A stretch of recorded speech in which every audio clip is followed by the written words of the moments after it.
So we're sitting in this restaurant with 3-year-old Marlo, and in walks a man with a patch over his eye. And she says, "Daddy, look, a pirate."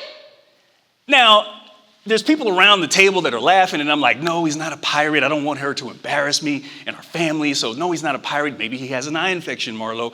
He's not a pirate. So the man is following and walking in the restaurant, following the hostess to his table. And as luck would have it, he's sitting right beside us. And now I can see him more clearly. The man on the patch had a bedazzled skull and crossbones called the Jolly Roger. But the other eye? He had one of those spooky little contact lenses that made it glow in the dark, and it looked all bloodshot with veins running through it. And I'm like, ugh, this man is scaring my baby. How you gonna walk around like that scaring my baby? And Marlo can't take her eyes off this man, and she turns back to me and she says, "But Daddy, he is a pirate." So a little context. At the time, one of my baby's favorite cartoons was called The Backyardigans. And The Backyardigans was this cartoon about these kids that they go into the backyard and they imagine these wonderful adventures, and their world would transform. In one of the episodes, they imagined that they were pirates. And so they got onto the jungle gym, and the jungle gym transformed into a pirate ship with a flag that had the Jolly Roger on it. And they were walking around with patches on their eyes saying, "Arr, matey." So this is her point of reference.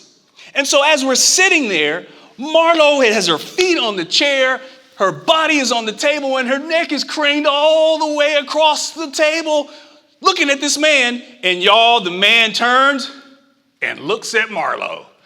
I'm freaking out. My heart is beating, and I'm just like, I'm gonna have to stand up and say something to this man. You can't walk around looking weird like that, scaring my baby. So before I stand up and do that, Marlo looks at the man and goes, "Arr, matey."